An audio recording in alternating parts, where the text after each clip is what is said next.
ताज़ा तरीन वीडियोस के लिए चैनल को सब्सक्राइब करके बेल आइकन और ऑल नोटिफिकेशन पर क्लिक करें ताकि आपको मिले हर अपडेट सबसे पहले।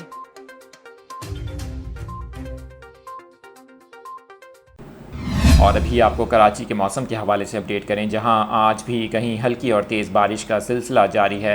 महकमा मौसमियात के मुताबिक शहर के कई इलाकों में सुबह के वक्त हल्की और तेज़ बारिश हुई, जिससे मौसम खुशगवार हो गया। बारिश का सिलसिला आज सारा दिन वक्फे से जारी रहने का इम्कान जाहिर किया गया है।